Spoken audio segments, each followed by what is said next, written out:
pour moi, il faut progrès universel. L'œuvre de progrès universel, c'est un peu ça. Sortir les gens de la condition où ils vivent.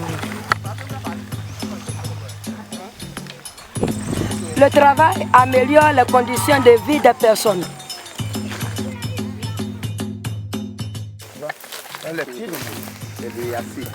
Le manioc, dans la production du manioc, la femme a un rôle fondamental. C'est elle qui produit le plus de manioc. Parce que c'est la femme, dans notre société africaine ici, qui nourrit presque toute la famille. Qui nourrit même son homme, qui envoie les enfants à l'école, qui envoie ses enfants à l'hôpital quand ils sont malades. Et il faut que cette femme-là puisse avoir au moins le minimum. Et le minimum qu'elle doit avoir, c'est dans son manioc. Et c'est pour cela que nous, on veut développer ça pour que de la production jusqu'à la commercialisation, la femme puisse gagner.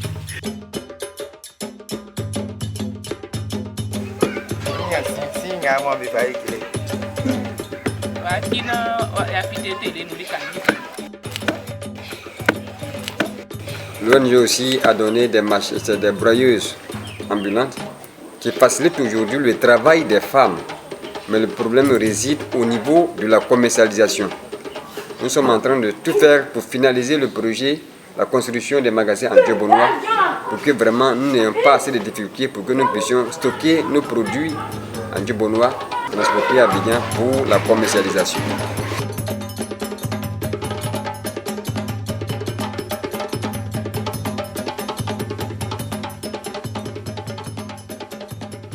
Le projet Moulin de fruits de l'association des femmes intitulée AFI.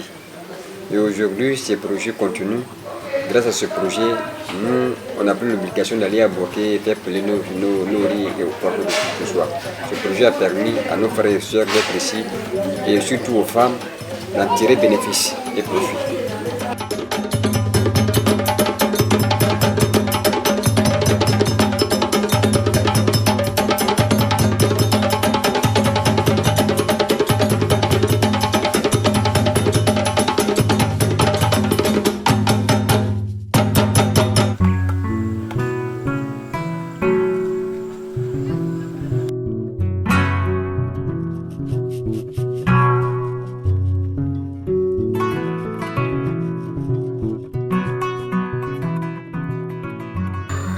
En ce qui concerne le collège municipal de Diobonois, il faut dire qu'au départ, nous avons commencé, il n'y avait seulement que 110 élèves. Aujourd'hui, nous avons beaucoup, disons 8 classes, mais le nombre est encore les élèves. Le nombre est insuffisant. Il y a aussi des membres de l'ONG qui ont aidé leurs frères et qui aujourd'hui sont pris en compte par l'État. Ils sont devenus des instituteurs professionnels.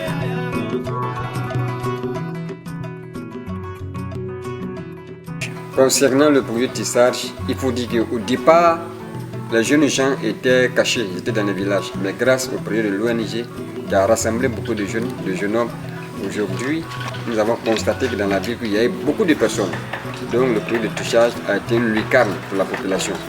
Aujourd'hui, beaucoup de personnes sont formées et nous avons encore des éléments qui sont à notre faveur et qui continuent de faire le projet de tissage qui est vraiment bénéfique pour nous parce que la vente directe nous permet d'avoir des ressources très énormes.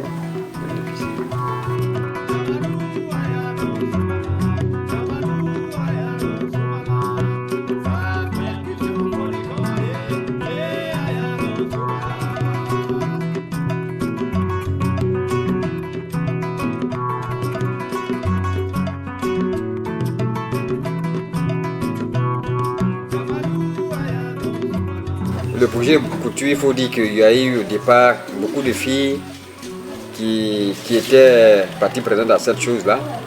Et nous avons constaté que durant 3 ans, on a formé les filles qui vraiment étaient bien formées, qui connaissaient la chose.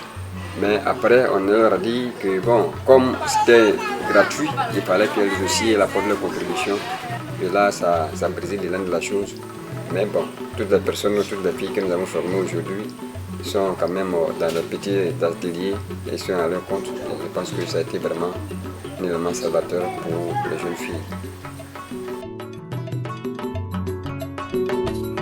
Le dispensaire a été créé pendant la crise. Et c'est grâce au Sœur de la Providence que nous envoyons des médicaments. Et les médicaments ont servi à aider ceux qui étaient déportés, qui traversèrent la ville de Djobono pour aller ailleurs. Et donc, avec la performance, avec le sérieux de ceux qui travaillaient dedans, aujourd'hui nous avons un grand dispensaire reconnu par le district de Bouaké.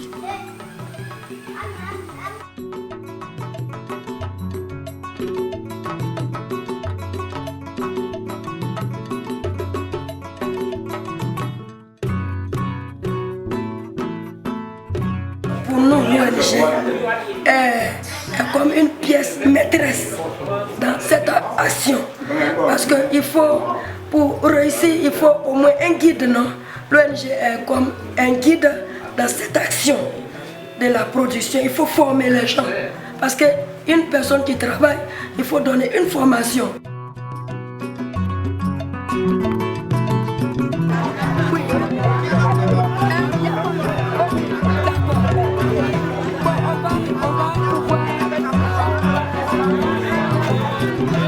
Pour nous, Progrès Universel, c'est le résultat de la personne qu'on forme, la personne qu'on sensibilise, la personne qui écoute quand il est suivi. Voilà le résultat.